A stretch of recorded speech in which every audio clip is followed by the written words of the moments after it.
Well, hello everybody out there in Atlanta. It's Chris from MajorLegacy.com with another exciting episode of My Talking Head. It's been a while since I've done a My Talking Head episode. It's another Halloween Horror Nights announced season. And we had our first official announcement today, and that is, of course, Stranger Things. Now, also forgive me, it is early, and I haven't really had time to put myself together. I've been busy updating the blog and stuff, and just reading details about the house. But nevertheless, Stranger Things is coming to Halloween Horror Nights 28 and Halloween Horror Nights Hollywood and Halloween Horror Nights Singapore. Now that is actually very, very crucial, because it cannot be understated how big this name is for them to get for this event. I mentioned on the blog this morning, I said, really the only comparable thing to this in the past 10 years or so of Horror Nights is really The Walking Dead. The Walking Dead was a huge property for them to get. I know, it outstayed its welcome over the course of 5 years, but still, it was a very big property for them to have at the event. The name alone sold tickets to come to the turnstiles, and really, Horror Nights has kind of never been the same since we've had The Walking Dead there. A lot of the event these days is driven by the names that are featured at that year's event, whether it's The Walking Dead or last year, be it The Shining or something along those lines. Stranger Things is a little bit different than The Walking Dead. Stranger Things is a show that really sort of transcends genre. It transcends really demographics. It's got a much broader, wider appeal than something like The Walking Dead. The Walking Dead was able to sort of break the mold a little bit in terms of getting people who would normally watch a zombie show or something about zombies to come in and watch the show.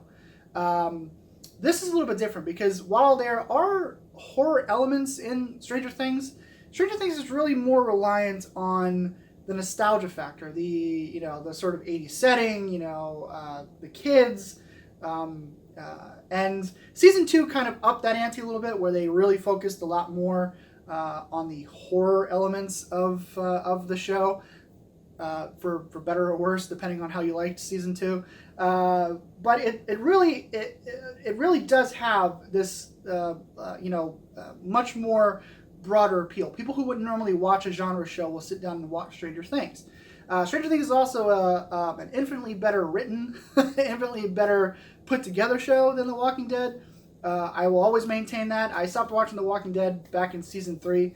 The show never really caught on with me, except that first season is great, and everything else just sort of went downhill. Once they got rid of Darabont, all that stuff just went downhill for me. But yeah, so it really does sort of transcend genre. It transcends audience. It transcends mass appeal. And like I said, it's also at the height. It's at the height of its powers right now. It's at the height of its popularity. So for them to get it for this year, it's a big get. It's also a very risky get. I'm not, when I first heard about this coming in November, because like I said, I may or may not have information about what comes every year. I don't like to really spew that information out to the public. I usually hold it close to the vest. But when I first, this is the earliest I've ever had any kind of info about anything for Halloween Horror Nights, and this was back in October, November of last year that I heard that they were going to nail this down. And like I said in the blog, my first thought was good luck, because this has a lot of potential to go horribly wrong if they're not able to really pull off. Because The Walking Dead, when it was at the event, got a lot of criticism because all it was zombies, right? They couldn't get the likenesses of the characters, so all they really had was zombies. And over the course of 5 years, it got very repetitive, and people sort of revolted in that aspect. Like, okay, well, it's just gonna be the same thing again because it is just zombies. I really hope the blog does mention characters. It specifically mentions Barb, which everybody loves Barb, and I don't know why, but everybody loves that character, so it mentions that character. It mentions seeing characters in there, or following characters throughout the course of the maze. I don't exactly know where that's going to fall in terms of what characters we're going to see in there. Like I said, they do mention Barb, so we'll probably see Barb in there at some point, or some kind of likeness of Barb. But I think they kind of need that for this house. Although with Stranger Things, it's less needed than, say, like The Walking Dead, because The Walking Dead is more or less a real character-driven show where, you know, there's all this human drama going on, and the zombies are more sort of, antagonistic to that. They're sort of just like in the back burner, and they add another element to the human drama that's going on in there.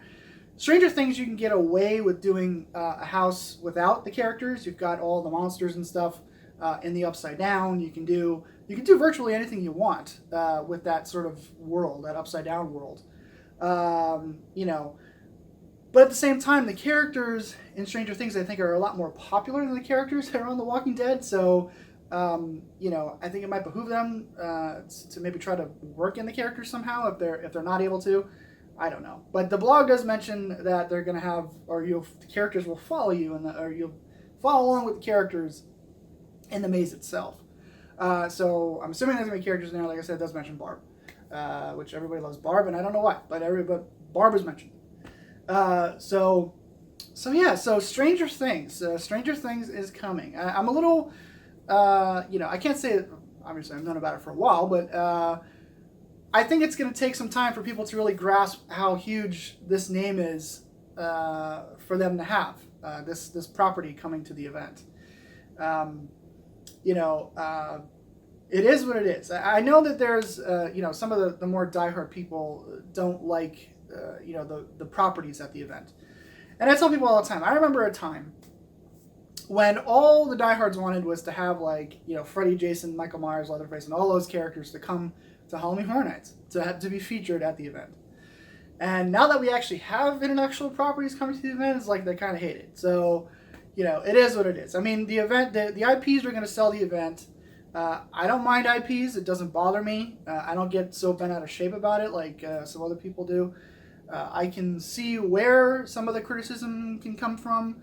But for me, it doesn't really affect me. I think, because I kind of look at it from a business perspective as well, not just as a fan perspective. Like, this is good for them to have this gigantic property to sell, to basically sell the event, is good for them. It's good. It's a good business model to have, to get these names to bring people in. Much more so than something like an Icon. An Icon, so many, even though it might look cool, oh, that looks kind of scary, Jack is scary, a scary clown, whatever. It's probably not going to sell, to somebody who's not as familiar with the event than we are. The name Stranger Things is going to sell the event a lot more than a Jack the Clown. It just is what it is. No matter how slick the marketing is for Jack the Clown, the name of Stranger Things is always going to sell the event more. And I don't think that's a bad thing. Like, people get all bent out of shape about it, but it is what it is. I think this is okay. I think the diehards are okay with Stranger Things. I stopped really caring about the diehards and what they think a long time ago. But I think they're okay with this because I mean, I would assume that they like Stranger Things. I don't know. I like the show. I do watch the show. I'm not as I'm not as super fan of Stranger Things, but I do watch the show. I like the show. I enjoy the show. It's a good show. I do enjoy the show. But yeah, so I'm not, I don't know. I'm not sure how this is going to sit with some of the diehards, but I think the general public is going to be ecstatic about this. So it's a good first get. But I think I covered all I wanted to cover. Sorry guys, I had a little problem with the camera there, but yeah. So Thursday we had the confirmation of the dates. We had confirmation of 9 houses and 5 scare zones. I didn't see anything about shows. But yeah, I think that's it. So we are in the thick of announcement season. Announcements are going to be coming fast and furious here, I think, or at least, for the next 5 months or so, we're going to have a lot of announcements and things to talk about. This is just the first one. It can get pretty crazy here in the next couple of months. It'll be very interesting to see, especially given this year's IP lineup, people's thoughts and reactions and things of that nature to this year. But anyway, Halloween Horror Nights 28 is upon us. We move forward, over the next couple of months. And I look forward to talking with all of you. And I will see you guys later.